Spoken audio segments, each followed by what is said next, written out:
പ്രിയ വിദ്യാർത്ഥി സുഹൃത്തുക്കളെ എല്ലാവർക്കും എൻട്രിയിലേക്ക് സ്വാഗതം. ഞാൻ രാജേഷ് സാർ. നമ്മൾ ലോക ചരിത്രത്തിൽ ഐക്യരാഷ്ട്രസഭ സമ്പൂർണ്ണമായി പഠിച്ചു. ഐക്യരാഷ്ട്രസഭയുടെ ഘടകങ്ങൾ പഠിച്ചുകൊണ്ടിരിക്കുകയാണ്. നിലവിൽ പ്രവർത്തിക്കുന്ന 5 ഘടകങ്ങൾ ഉണ്ടെന്ന് പഠിച്ചു. രൂപീകരിച്ചപ്പോഴുണ്ടായിരുന്നതും നിലവിൽ പ്രവർത്തനരഹിതവുമായ ഘടകമാണ് ട്രസ്റ്റിഷിപ്പ് കൗൺസിൽ എന്നും പഠിച്ചു.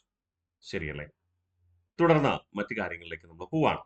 ഇന്നേ ദിവസം നമ്മൾ പ്രധാനമായും പഠിക്കുന്നത് 2 ഘടകങ്ങളാണ്. കഴിഞ്ഞ ക്ലാസ് നമ്മൾ ഐക്യരാഷ്ട്രസഭയുടെ ഏറ്റവും വലിയ ഘടകമായ പൊതുസഭ ജനറൽ അസംബ്ലി പഠിച്ചു.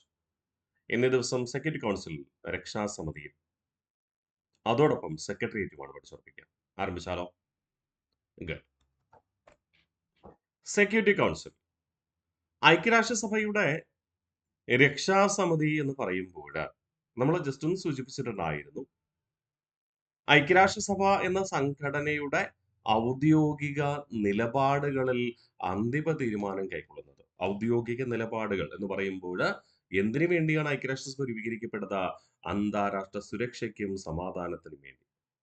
അന്താരാഷ്ട്ര സുരക്ഷ, അന്താരാഷ്ട്ര സമാധാനം എന്നിവയുമായി ബന്ധപ്പെട്ട് ഔദ്യോഗിക തീരുമാനങ്ങൾ എടുക്കുന്നത് സെക്യൂരിറ്റി കൗൺസിലാണ്, രക്ഷാസമിതിയാണ്. ഐക്യരാഷ്ട്രസഭയുടെ എക്സിക്യൂട്ടീവ് ബോഡി എന്ന് നമുക്ക് ഇതിനെ പറയാം. The most important and powerful organ of the United Nations. The most important and powerful organ of the United Nations. നമുക്കറിയാം ഐക്യരാഷ്ട്രസഭയുടെ അന്താരാഷ്ട്ര നീതിന്യായ കോടതി ഒഴികെ മറ്റെല്ലാത്തിന്റെയും ആസ്ഥാനം എവിടെയാണ്? ന്യൂയോർക്കാണ്. നമ്മൾ പഠിച്ചതാണ് അല്ലേ? അപ്പൊ ഹെഡ് ക്വാർട്ടേഴ്സ് എവിടെയാണ്? ന്യൂയോർക്കാണ്. Composition: 5 permanent members and 10 non-permanent members elected for 2 years. രക്ഷാസമിതി എന്ന് പറയുമ്പോൾ, സെക്യൂരിറ്റി കൗൺസിൽ എന്ന് പറയുമ്പോൾ 5 സ്ഥിരാംഗങ്ങളുണ്ട്. രൂപീകരിച്ചത് തൊട്ടുള്ളതാണ്. അതിന് ഇതുവരെ മാറ്റമൊന്നും വന്നിട്ടില്ല. കൂടാതെ 2 വർഷ കാലാവധിക്ക് തിരഞ്ഞെടുക്കപ്പെടുന്ന 10 താൽക്കാലിക അംഗങ്ങൾ. ഈ താൽക്കാലികങ്ങളെ തിരഞ്ഞെടുക്കുന്നത് പൊതുസഭയാണ്. നമ്മളത് പഠിക്കും. അപ്പോൾ composition: 5 permanent members and 10 non-permanent members elected for 2 years term. Special feature often described as the undemocratic organ of United Nations. ഐക്യരാഷ്ട്രസഭയുടെ ജനാധിപത്യ വിരുദ്ധ ഘടകമായി കണക്കാക്കുന്ന ഒരു ഘടകമാണ് രക്ഷാസമിതി എന്ന് പറയുക. നമുക്കറിയാം ഐക്യരാഷ്ട്രസഭയിൽ 193 അംഗരാജ്യങ്ങളുണ്ട്. മനുഷ്യാവകാശവും അതുപോലെ തന്നെ അന്താരാഷ്ട്ര സമാധാനവും ഉറപ്പുവരുത്തേണ്ട ഐക്യരാഷ്ട്രസഭ ഘടകമാണ് സെക്യൂരിറ്റി കൗൺസിൽ. സെക്യൂരിറ്റി കൗൺസിലെ സ്ഥിരാംഗങ്ങളായ 5 അംഗങ്ങൾ സമ്പൂർണ്ണമായി ഒരു കാര്യത്തെ പിന്തുണച്ചാൽ മാത്രമേ ഐക്യരാഷ്ട്രസഭയ്ക്ക് തീരുമാനം കൈക്കൊള്ളാൻ കഴിയൂ. ഇല്ലെങ്കിൽ അത് പരാജയപ്പെട്ടു പോകും. ഏതെങ്കിലും ഒരു തീരുമാനമെടുക്കുമ്പോൾ ഐക്യരാഷ്ട്രസഭ സ്ഥിരാംഗങ്ങളായ 5 രാജ്യങ്ങളും അതിന് അനുകൂല നിലപാട് സ്വീകരിക്കണമെങ്കിൽ അത് പ്രാവർത്തികമാക്കാൻ കഴിയും.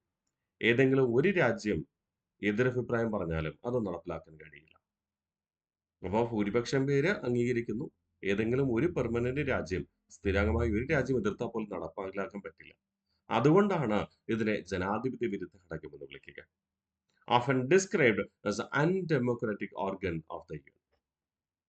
അതുകൊണ്ട് തന്നെ ഈ 15 അംഗങ്ങൾ ഉണ്ടെങ്കിലും ഐക്യരാഷ്ട്രസഭയിലെ 193 അംഗരാജ്യങ്ങൾ ഉണ്ടെങ്കിലും ഏറ്റവും പവർഫുൾ എന്ന് പറയുന്നത് സ്ഥിരാംഗങ്ങളായ 5 പേരാണ്. രക്ഷാസമിതിയുടെ തീരുമാനം കൈക്കൊള്ളുന്നത് ഈ 5 അംഗങ്ങളാണ്. അതുകൊണ്ട് രക്ഷാസമിതിയെ നമ്മൾ പെർമനന്റ് 5 എന്നോ ബിഗ് 5 എന്നോ ഒക്കെ വിളിക്കാറുണ്ട്. എന്തുകൊണ്ടാണ് അങ്ങനെ വിളിക്കുന്നതെന്ന് ചോദിച്ചാൽ ഇവരാണ് വീറ്റോ അധികാരം കൈയാളുക. Called veto powers. Functions as the executive arm of the UN.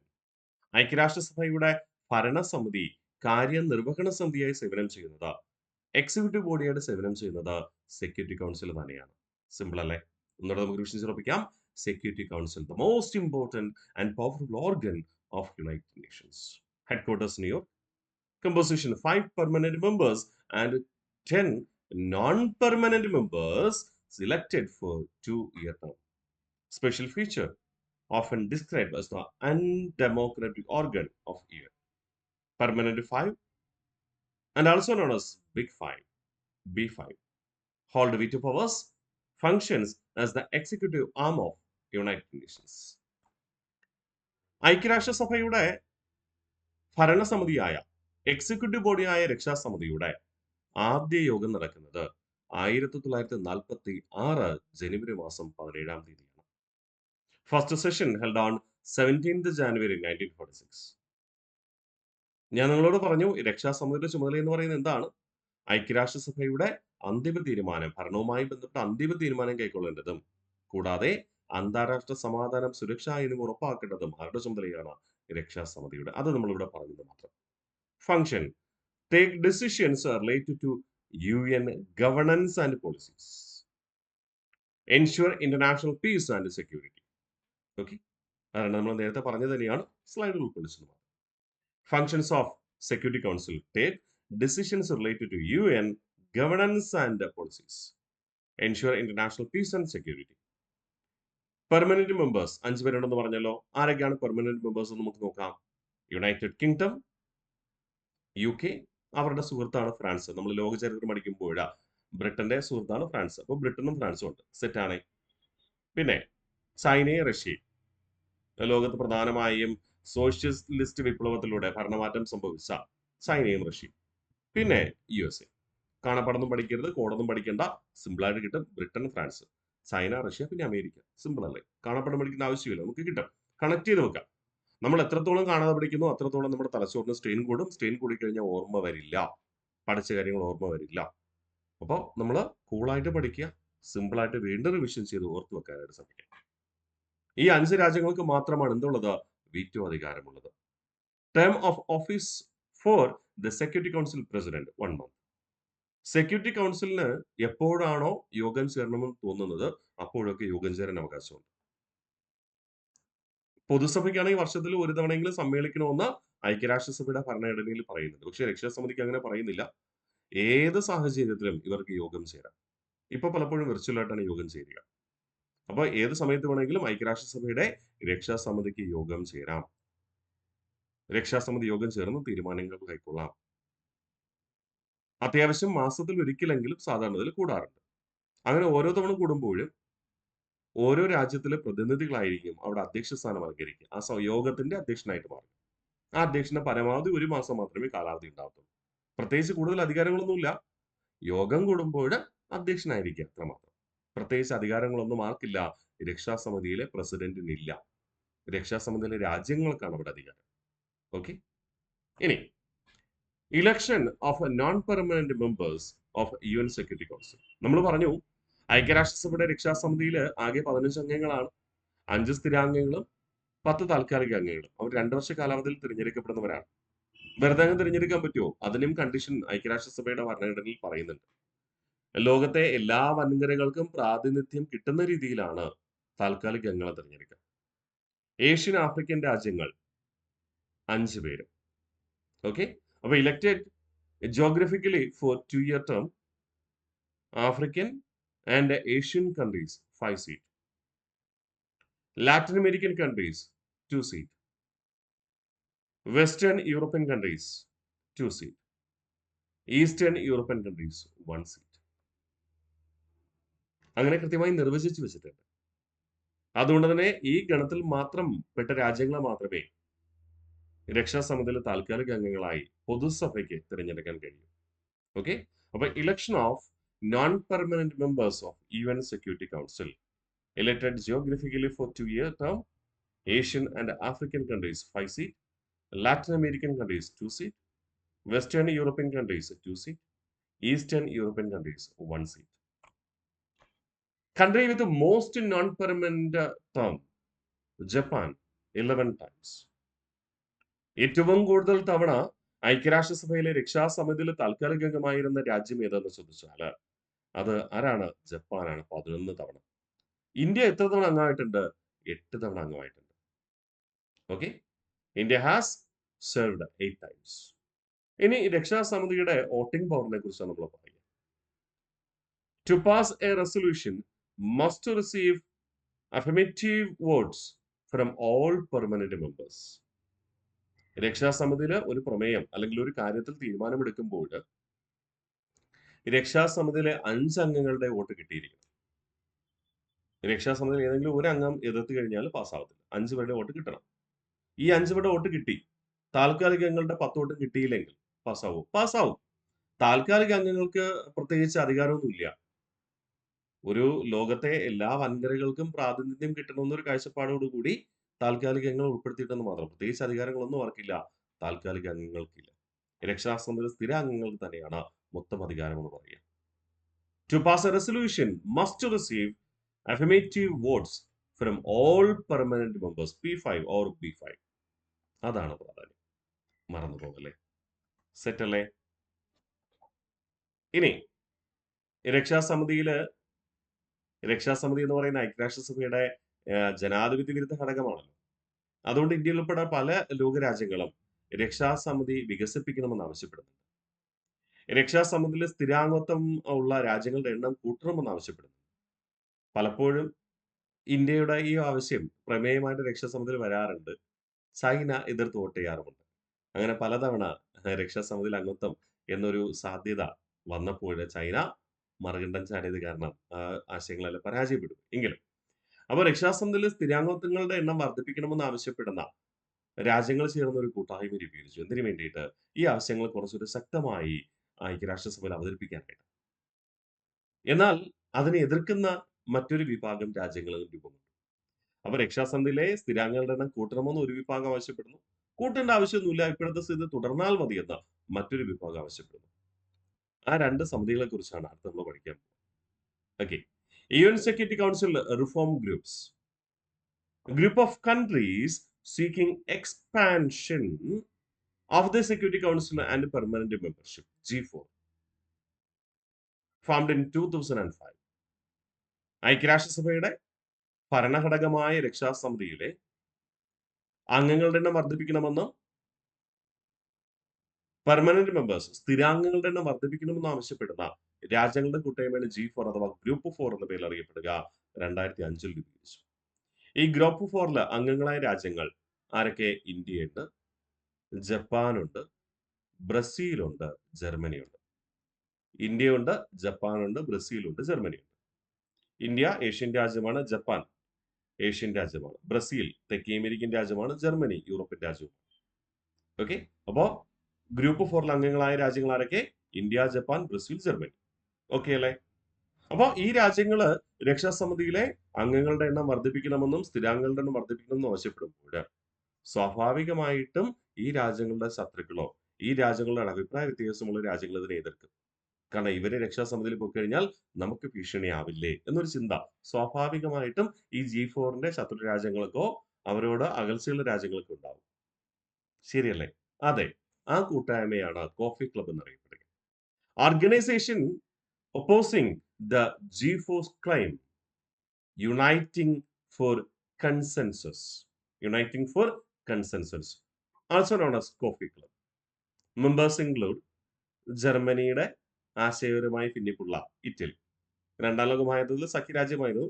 Then അമേരിക്കയുടെ സ്വന്തം ഭൂപ്രദേശമായി കണക്കാക്കുന്ന അമേരിക്കയുടെ അയൽരാജ്യമായ കാനഡ.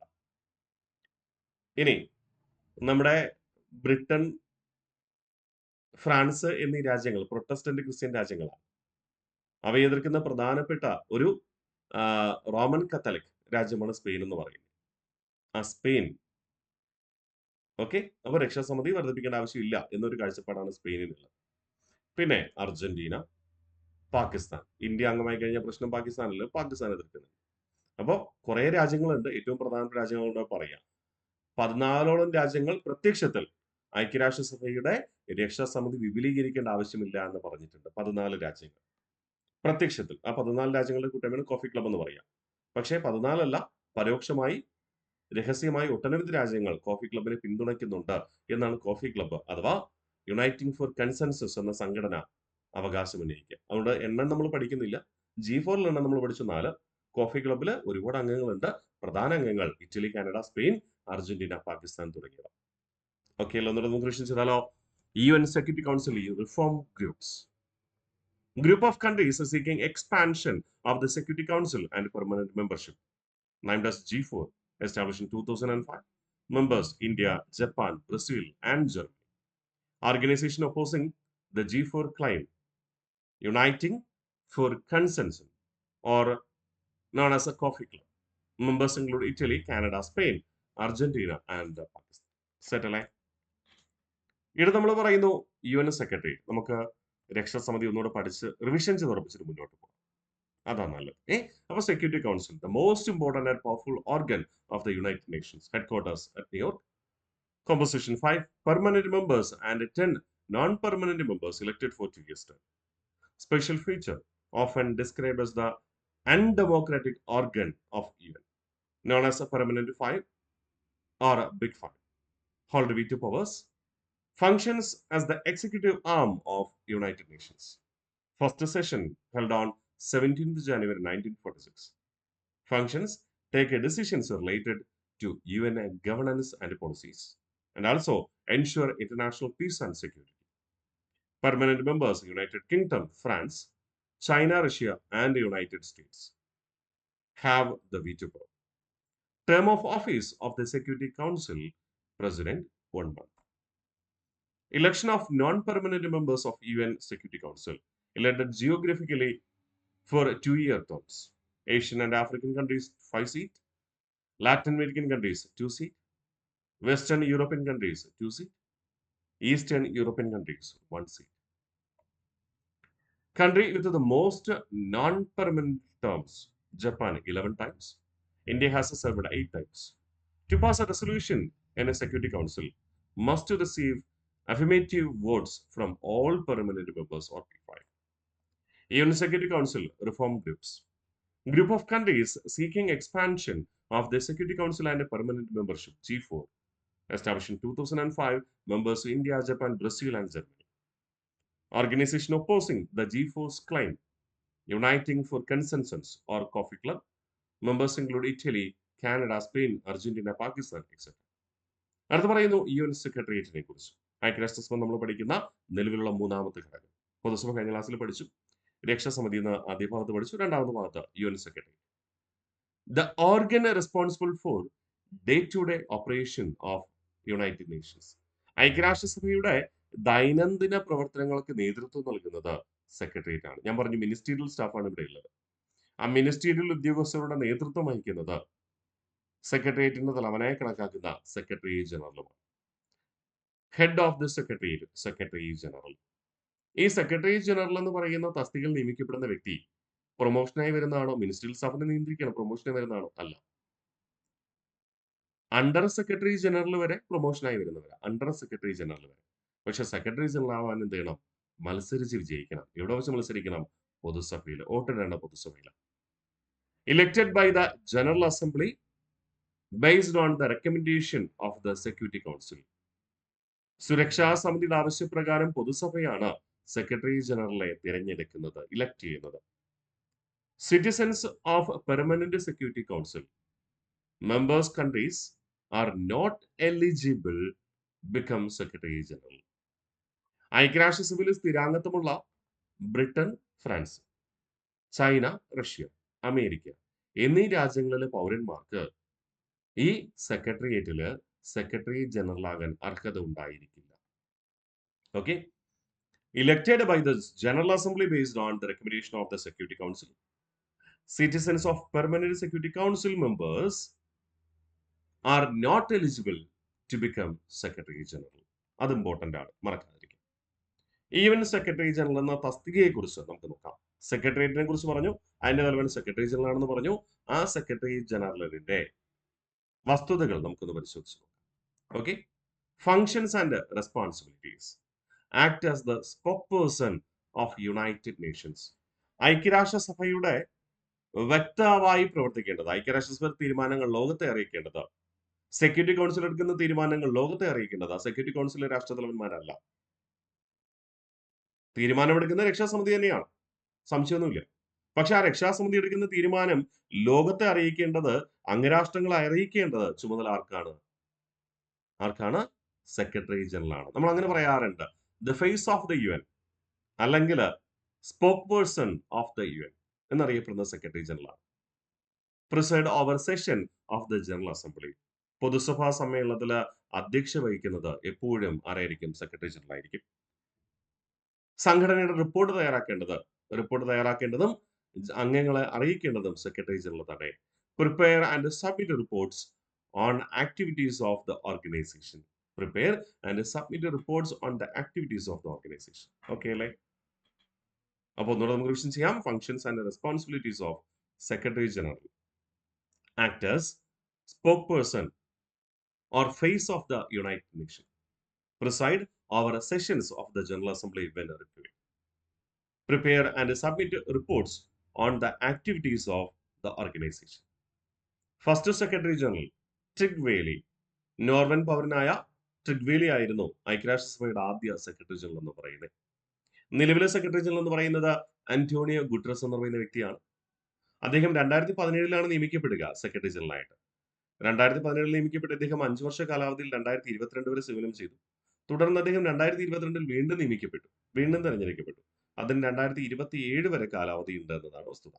തുടർച്ചയായി രണ്ടാമത്തെ തവണയാണ് അന്റോണിയോ ഗുട്ടറസ് നമ്മുടെ സെക്രട്ടറി ജനറലായി സേവനം ചെയ്യുക കേട്ടോ. മറക്കല്ലേ, ഇമ്പോർട്ടന്റ് ആണ്. അപ്പോൾ first secretary general Trygve Lie, Norway citizen. Current secretary general Antonio Guterres, Portugal citizen. മറക്കൂലല്ലോ. ഓക്കെ, ഒന്നുകൂടെ നമുക്ക് റിവിഷൻ ചെയ്ത് മുന്നോട്ട് പോകാം. UN Secretary General functions and responsibilities. Act as the spokesperson of United Nations. Preside over sessions of the General Assembly when required. Prepare and submit reports on the activities of the organization. First Secretary General Tig Bailey, Norwegian citizen. Current Secretary General Antonio Guterres, Portugal citizen. അടുത്ത പറഞ്ഞാലോ. ഇനി അടുത്ത പറയുന്നത് secretary ജനറലുമായി ബന്ധപ്പെട്ട ചില വസ്തുതകൾ. ഞാൻ പറഞ്ഞു കാലാവധി എത്ര വർഷമാണ്? 5 വർഷമാണ്. Term of office 5 years. Official residence known as Sutton Place. Sutton Place. Secretary ജനറലിന്റെ ഔദ്യോഗിക വസതി അറിയപ്പെടുന്നത് സട്ടൺ പ്ലേസ് എന്നാണ്. സട്ടൺ പ്ലേസ് എവിടെയായിരിക്കും? ഐക്യരാഷ്ട്രസഭയുടെ ആസ്ഥാനത്തായിരിക്കും. ഐക്യരാഷ്ട്രസഭയുടെ ഹെഡ്ക്വാർട്ടേഴ്സ് ഇവിടെ ന്യൂയോർക്കിൽ എന്ന് പറയും. പക്ഷെ ന്യൂയോർക്കിൽ ആ ആസ്ഥാന മന്ദിരത്തിന് ഒരു പേരുണ്ടെന്ന് ഞാൻ കഴിഞ്ഞ ക്ലാസ്സിൽ നിങ്ങൾക്ക് പറഞ്ഞു തന്നിട്ടുണ്ടായിരുന്നു. ഐക്യരാഷ്ട്രസഭയുടെ ആസ്ഥാനം ന്യൂയോർക്കാണ്. ആ ആസ്ഥാന മന്ദിരം അറിയപ്പെടുന്നത് മാൻഹട്ടൻ എന്നാണ്, അല്ലെ? മാൻഹട്ടൻ. അപ്പോൾ official residence Sutton Place in Manhattan. First European secretary general Trygve Lie. ഐക്യരാഷ്ട്രസഭയുടെ സെക്രട്ടേറിയറ്റിലെ സെക്രട്ടറി ജനറലായ ആദ്യ യൂറോപ്യൻ എന്ന് പറയുന്നത് ആദ്യ സെക്രട്ടറി ജനറലായ ട്രിഗ് വേലി തന്നെ. നോർവേ യൂറോപ്യൻ രാജ്യമല്ലേ. ഫസ്റ്റ് ഏഷ്യൻ സെക്രട്ടറി ജനറൽ എന്ന് പറയുന്നത് യൂത്താണ്ടാണ്. ഫസ്റ്റ് ഏഷ്യൻ സെക്രട്ടറി ജനറൽ എന്ന് പറയുന്നത് യൂത്താണ്ടാണ്. First European secretary general Trygve Lie. First Asian secretary general എന്ന് പറയുന്നത് യൂത്താണ്ടാണ്. ഫസ്റ്റ് ആഫ്രിക്കൻ സെക്രട്ടറി ജനറൽ എന്ന് പറയുന്നത് ബ്രിട്ടോസ് ഖാലി. ബുട്രോസ് ഖാലി എന്നാണ് പറയുക. ഓക്കെ, ബുട്രോസ് ഖാലി അഥവാ ബുട്രോസ് ഖാലി എന്ന് മാത്രമാണ് PSC ചോദിക്കുക. ഔദ്യോഗിക പേര് ബുട്രോസ് ഖാലി എന്ന്. ഇത് ഓൺലി ബ്ലാക്ക് സെക്രട്ടറി ജനറൽ കൊഫി ആനൻ. അവിടെ ഞാൻ നിങ്ങളോട് ഓർമ്മിപ്പിക്കുന്നു, ആഫ്രിക്കൻ ജനത എന്ന് പറയുമ്പോൾ എല്ലാവരും കറുത്തവർഗക്കാരാണ്? അല്ല. ആഫ്രിക്കയുടെ ഏകദേശം മധ്യഭാഗത്തൂടെയാണ് ഭൂമധ്യരേഖ കടന്നു പോകുക. ആ ഭൂമധ്യരേഖ കടന്നു പോകുന്നതിന് ഇരുവശത്തുമുള്ള ഭൂപ്രദേശത്തുള്ള ഒരു കറുത്തവർഗക്കാർ തന്നെ. എന്നാൽ ആഫ്രിക്കയുടെ തെക്കേയറ്റത്തും ആഫ്രിക്കയുടെ വടക്കേയറ്റത്തുമുള്ള ജനത കറുത്തവർഗക്കാരല്ല, വെളുത്തവർഗക്കാരും ഉണ്ട്. ഫോർ എക്സാമ്പിൾ, നിങ്ങളുടെ ദക്ഷിണാഫ്രിക്കൻ ക്രിക്കറ്റ് ടീം, ദക്ഷിണാഫ്രിക്ക ആഫ്രിക്കയിലെ തെക്കേയറ്റത്തുള്ള ഒരു പ്രബല രാജ്യമാണ് ദക്ഷിണാഫ്രിക്ക. ആഫ്രിക്കയുടെ തെക്കൻ വംശത്തായതുകൊണ്ട് അവിടുത്തെ ജനങ്ങൾ കറുത്തവർഗക്കാരുമുണ്ട്, വെളുത്തവർഗക്കാരുമുണ്ട്. അതുകൊണ്ട് തന്നെ ദക്ഷിണാഫ്രിക്കൻ ക്രിക്കറ്റ് ടീമില് വെളുത്തവർഗക്കാർക്കും കറുത്തവർഗക്കാർക്കും പ്രത്യേക റിസർവേഷൻ ഉണ്ട് എന്നതാണ് യാഥാർത്ഥ്യം. കറുത്തവർഗക്കാരന് ഉൾപ്പെടെ കളിച്ചു കഴിഞ്ഞാലേ മാച്ച് കംപ്ലീറ്റ് ആവും, സെലക്ഷൻ പ്രൊസീജിയർ കംപ്ലീറ്റ് ആവും. അത് ദക്ഷിണാഫ്രിക്കൻ ക്രിക്കറ്റ് കൗൺസിലിന്റെ ഒരു പ്രധാനപ്പെട്ട നിയമമാണ്. റിസർവേഷൻ പ്രകാരമാണ് ടീമിലെ 11 അംഗ കളിക്കാരെ തിരഞ്ഞെടുക്കുക. എത്ര നല്ല ഫോമിലുള്ള ആളാണെങ്കിൽ നിശ്ചിത എണ്ണം കഴിഞ്ഞാൽ പിന്നെ ഉൾപ്പെടുത്താൻ പറ്റില്ല. എത്ര ഫോമിലില്ലെങ്കിലും ഉൾപ്പെടുത്തിയേ മതിയാകൂ എന്നൊരു സാഹചര്യം. ഓക്കെ, മറ്റു രാജ്യങ്ങൾക്കില്ല, സൗത്ത് ആഫ്രിക്കയ്ക്കുണ്ട്. അപ്പോൾ ആഫ്രിക്കക്കാരൻ എന്ന് പറഞ്ഞാൽ വെളുത്തവർഗക്കാരനാകാം, കറുത്തവർഗക്കാരനുമാകാം. അതുകൊണ്ട് ഐക്യരാഷ്ട്രസഭയുടെ സെക്രട്ടറി ജനറലായ ആദ്യത്തെ ആഫ്രിക്കൻ പൗരൻ എന്ന് ചോദിച്ചു കഴിഞ്ഞാൽ ബുട്രോസ് ഖാലിയാണ്. എന്നാൽ കറുത്തവർഗക്കാരനായ ആദ്യ സെക്രട്ടറി ജനറൽ എന്ന് ചോദിച്ചു കഴിഞ്ഞാലാണ് നമ്മൾ ആരെ പേര് പറയുക? കോഫി അന്നനെ പറയുക. ഓക്കെ അല്ലേ? ഐക്യരാഷ്ട്രസഭയുടെ വ്യക്താവെന്ന രീതിയിൽ പ്രവർത്തിക്കേണ്ടത് സെക്രട്ടറി ജനറലാണ്. അപ്പൊ ഐക്യരാഷ്ട്രസഭയുടെ രക്ഷാസമിതി പ്രവർത്തനത്തിന് വേണ്ടി ചുമതലപ്പെടുത്തുന്ന ആരെയായിരിക്കും? സെക്രട്ടറി ജനറലെയാണ്. ഇപ്പൊ ഐക്യരാഷ്ട്രസഭയുടെ രക്ഷാസമിതി പറയാണ് ഇന്ത്യയുമായി ചർച്ച ചെയ്യണം. ആരാ ചർച്ച ചെയ്യുന്നത്? ആരാ ചർച്ച ചെയ്യുന്നത്? Secretary general. ആ സെക്രട്ടറി ജനറലിന്റെ വാക്ചാതുര്യം പോലെ ഇരിക്കും ഇന്ത്യയുമായിട്ടുള്ള ബന്ധം എങ്ങനെ ആകണമെന്ന്. എങ്ങനെ ആകണമെന്ന് സെക്രട്ടറി ജനറലിന്റെ ചർച്ച പോലെ ഇരിക്കും. ശരിയല്ലേ? അത് കൂടുതൽ കുഴപ്പത്തിൽ കൊണ്ടുപോവാം, സമാധാനത്തിൽ കൊണ്ടുപോവാം, അല്ലേ? പ്രോബ്ലം സോൾവ് ചെയ്യുന്നതിലേക്ക് നയിക്കാം. എന്താ? അപ്പോ സെക്രട്ടറി ജനറൽ ഐക്യരാഷ്ട്രസഭ വ്യക്തമായി പ്രവർത്തിക്കുന്നത് കൊണ്ട് തന്നെ അദ്ദേഹത്തിന് പ്രത്യേക കഴിവുകൾ വേണം. കാര്യങ്ങൾ സംനയനത്തോടു കൂടി ഇടപെടാൻ കഴിയണം. വ്യക്തിപ്രഭാവമുള്ള വ്യക്തിയുമായിരിക്കണം. ശരിയല്ലേ? ഗുഡ്. അപ്പോ അതിശക്തമായ പ്രവർത്തനമാണ് കാഴ്ചവെക്കേണ്ടത്. അങ്ങനെ കാഴ്ചവെച്ച വ്യക്തികൾക്ക് പല യുദ്ധങ്ങളും നിയന്ത്രിക്കാൻ കഴിയുകയും ചെയ്തു. ഓക്കെ അല്ലേ? First secretary general to resign Trygve Lie. രാജിവെച്ച ആദ്യ സെക്രട്ടറി ജനറൽ എന്ന് പറയുന്നത് ആദ്യ സെക്രട്ടറി ജനറലും ആദ്യ യൂറോപ്യൻ സെക്രട്ടറി ജനറലുമായ ട്രിഗ്വേലി തന്നെയാണ്. First secretary general to die in office. പദവിയിലിരിക്കെ അന്തരിച്ച ആദ്യ സെക്രട്ടറി ജനറൽ എന്ന് പറയുന്നത് ഡാഗ് ഹാമർഷോൾഡ് ആണ്. ഡാഗ് ഹാമർഷോൾഡ് നമ്മൾ നേരത്തെ പറഞ്ഞിരുന്നു. ഡാഗ് ഹാമർഷോൾഡ് എന്ന് പറയുന്ന ആരാണ്? പദവിയിലിരിക്കെ അന്തരിച്ച സെക്രട്ടറി ജനറൽ ആണ്. അദ്ദേഹത്തിന്റെ സ്മരണ നിലനിർത്തുവാനാണ് ഐക്യരാഷ്ട്രസഭയുടെ ലൈബ്രറിക്ക്, ന്യൂയോർക്കിൽ സ്ഥിതി ചെയ്യുന്ന ഐക്യരാഷ്ട്രസഭയുടെ ലൈബ്രറിക്ക് ഡാഗ് ഹാമർഷോൾഡ് മെമ്മോറിയൽ എന്ന പേര് നൽകിയിരിക്കുന്നത്. അല്ലെ? യെസ്, നമ്മൾ പറഞ്ഞിരുന്നു ഐക്യരാഷ്ട്രസഭ എന്ന സംഘടന പഠിച്ചത് വിലയിൽ. Secretary generals awarded the Nobel Peace Prize. First on Dag Hammarskjöld in 1961, second on Kofi Annan in 2001. ഐക്യരാഷ്ട്രസഭയിലെ സെക്രട്ടറി ജനറൽമാരില് സമാധാന നോബൽ പുരസ്കാരം ലഭിച്ചത് രണ്ടുപേർക്കായിരുന്നു. പദവിയിലേക്ക് അന്തരിച്ച ഡാഗ് ഹാമർഷോൾഡിന് 1961, കോഫി അന്നന് 2001. സെറ്റാണ്. ഓക്കെ, അപ്പൊ മറന്നു പോകരുത്. Term of office 5 years, official residence Sutton Place in Manhattan, New York. First European Secretary General Tocqueville, first Asian Secretary General U Thant, first African Secretary General Boutros Ghali, only Black Secretary General Kofi Annan. First Secretary General to resign Tocqueville, first Secretary General to die in office Dag Hammarskjöld. Secretary General is awarded the Nobel Peace Prize Dag Hammarskjöld in 1961 and Kofi Annan in 2001. The first person to become president of a country after serving Secretary General, Kurt Waldheim. ഐക്യരാഷ്ട്രസഭയുടെ secretary ജനറലായി സേവനം ചെയ്തതിന് ശേഷം ഒരു രാജ്യത്തിന്റെ പ്രസിഡന്റായി തിരഞ്ഞെടുക്കപ്പെട്ട ആദ്യ വ്യക്തിയാണ് കട്ട് വാൾഡ്ഹെയിം എന്ന് പറയുക. അദ്ദേഹം ഓസ്ട്രിയയുടെ പ്രസിഡന്റ് ആയിട്ടാണ് തിരഞ്ഞെടുക്കപ്പെട്ടത്. Kurt Waldheim, Austrian president. The first person to become prime minister of a country after serving Secretary General. Javier Perez de Coelho. Javier Perez de Coelho. അവിടെ എല്ല് സൈലന്റ് ആണ്. കാരണം എല്ല് ഉള്ളത് കൊണ്ട് നിങ്ങൾ കയറുന്നതിന് വായിച്ചൊന്നും ഡൗട്ട് വരും. എല്ല് സൈലന്റ് ആണ്. ജാവിയർ പെരസ് ഡി കോയലോ പെറു എന്ന രാജ്യത്തിന്റെ പ്രധാനമന്ത്രിയായ വ്യക്തിയാണ് കേട്ടോ. അപ്പൊ മറക്കരുത്, the first person become Prime Minister of a country after serving as a Secretary General. Javier Perez de Cuellar പെറുവിന്റെ പ്രധാനമന്ത്രിയായിട്ട് നിയമിക്കപ്പെടുക. The first person became President of a country after serving as a Secretary General of UN. Kurt Waldheim, Austria.